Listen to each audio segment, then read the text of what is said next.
Olá, telespectador amigo, você assiste agora o programa Conexão Alfa.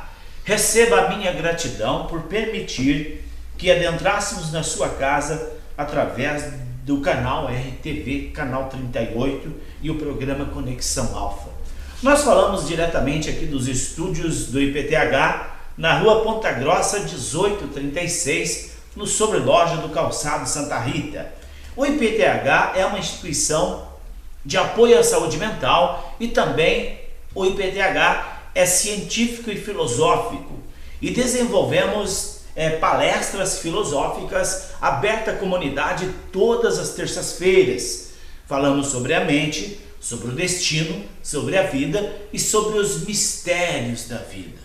Falamos também sobre a morte, e é importante, vida e morte estão ligados. E também, na mesma vez, não está ligado vida e morte? Tudo Infelizmente bem? Ou felizmente, é o começo e o fim, não tem como. A única certeza que a gente tem, né, Dr. Celso, que a gente vai morrer. Tá tudo bem contigo? Tudo bem, e você? Tudo tranquilo. Então, como eu estava falando, nós falamos sobre a vida, falamos sobre os mistérios, sobre o destino, falamos sobre a morte. É importante falarmos do princípio e do fim, alfa e ômega, vida e morte. Por quê? A morte do corpo não significa a morte da vida. A vida não acaba, a vida prossegue. A nossa ancestralidade, os nossos antepassados, somente deixaram o corpo, mudaram de endereço. E nós temos dentro de nós todas as suas informações, todas as suas formas de viver e podemos nós ser influenciados por questões da ancestralidade, por questões de mortes mal resolvidas. Nós vamos falar hoje sobre a morte, não é verdade? Nós vamos falar hoje sobre choque emocional após a morte. Choque emocional após a morte foi um tema sugerido pela uma das nossas telespectadoras. Nós estamos fazendo uma série de programa, Conexão Alfa. Você faz a programação. A RTV Canal 38 mostra e faz a sua imagem e você faz a nossa programação. Fica legal, né? Fica legal, muito interessante. E até que rimou, né? Sim. Então vamos lá, vamos falar sobre a morte. A nossa telespectadora enviou a seguinte pergunta. A pessoa, quando morre, ela acorda do outro lado com a mesma personalidade que ela tem aqui em vida? Então, se isso for uma resposta positiva, aquela pessoa irritada, nervosa, reclamona, quando ela acorda do outro lado, ela acorda irritada, reclamona, nervosa? Como que isso acontece, Dr. Celso? Como que isso acontece? Para falar sobre esse tema, sobre vida e sobre morte, eu quero dizer para os nossos telespectadores que eu estudei sobre isso. Eu sou teólogo, sou doutor em teologia e dentro de um contexto não religioso, mas uma psicoteologia que estuda a vida e a morte através do psiquismo humano. Então nós vamos falar embasado em autoridade para falar sobre isso pelos conhecimentos que nós temos nos bancos acadêmicos. E eu explico sobre a vida e a morte e o despertar do outro lado em todos os pormenores num livro chamado Estamos Sós? Este livro é um questionário, né? Uma pergunta, uma interrogação. Isso, uma interrogação. Estamos sós? Esta é a grande pergunta que nós não fazemos. Nós nunca estamos sós. Sempre nós estamos, de uma forma ou outra, influenciados por energias do bem, energias positivas ou energias negativas. Não estou falando aqui de demônios, não é isso não. Eu estou falando de ancestralidade, de seres humanos que após deixarem o corpo pela morte, passam do outro lado em ilusão. Essa ilusão, Mayusha, significa o quê? Ele não toma consciência que morreu. Ele continua com o mesmo comportamento, tendo a mesma consciência que ele tinha aqui na matéria, ele tem essa mesma consciência no pós-morte. Aí é que começa o grande drama das pessoas vivas, da família.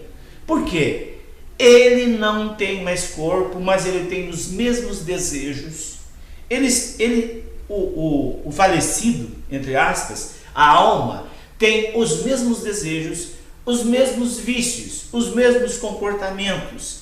E esses comportamentos apegados à matéria impede que ele evolua para dimensões mais elevadas. Ele fica aprisionado à mente dele pela falta de informação durante a vida de que a morte é um estágio e ele lá, quando acordar do outro lado, ele precisa se desapegar das coisas que tem aqui na Terra. Exatamente. O grande problema que acontece no pós-morte já começa aqui na vida, né? Que é a confusão ensinada pelas pseudo-religiões, que nunca estudaram sobre a vida, nunca estudaram sobre o psiquismo e andam falando besteira sobre morreu, acabou tudo, morreu, você vai dormir, só vai acordar na ressurreição. Gente, não vamos ser inocentes. Se nós olhássemos para o ensinamento do nosso mestre espiritual, o nosso mestre maior, Jesus Cristo, o que Jesus ensinou sobre a morte? Ele disse: aquele que crê em mim não conhecerá a morte. E em Lucas 16 a 23, Jesus fala lá da passagem do rico e Lázaro. O rico, expressado por Jesus nessa parábola, isso é uma verdade ensinada por Jesus, era um egípcio. E o judeu era o pobre. O judeu, ele temia a Deus, ele era uma pessoa que acreditava no pós-morte, na vida eterna. Ele acreditava que ele não morreria nunca. Portanto, ele sempre praticou o amor, ele sempre foi uma pessoa humilde e praticava o bem. No entanto, o rico, que Jesus se referia, um egípcio, fez todo e qualquer tipo de barbaridade apegos à matéria. Quando o rico morreu, ele foi levado para o Hades. Hades é o lugar de tormento, não é inferno. O inferno não existe. O inferno é a própria consciência da pessoa que faz. Por quê? É um estágio mental. É um estágio mental, como você disse antes, ele fica preso pelas sensações da matéria, fica preso na matéria, preso na família, ele não tem corpo, mas ele vampiriza a energia das pessoas da família para ele poder desenvolver as suas atividades normais, como se ele não tivesse morrido. Mas e aí é o verdadeiro inferno. Por quê? É um inferno para a pessoa e para a família, mas é importante falar que muitas vezes a pessoa, a alma que morreu, não sabe que está fazendo aquilo como uma maldade.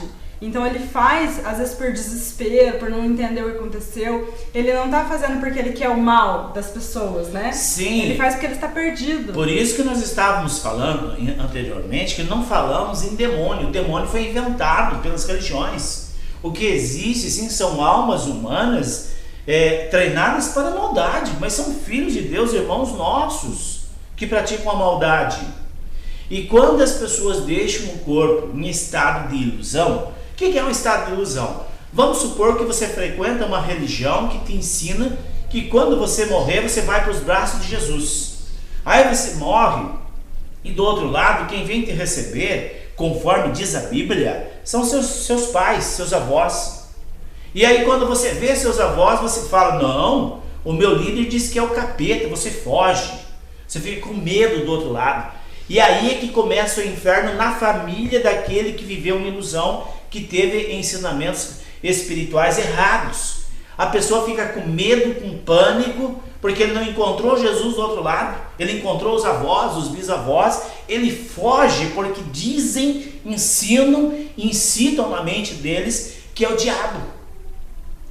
E aí começa o inferno na família, porque aquele ancestral não consegue sair de dentro de casa. E ele não tem corpo, ele imanta no magnetismo de alguém e começa a desestruturar o psiquismo da pessoa, desestrutura todo o corpo energético, todo o corpo vital, e a pessoa começa a ter insônia, começa a ter sonhos com casas velhas, com casas em ruínas, com bastante água, com acidentes, com perseguição de pessoas perseguindo ou animais perseguindo.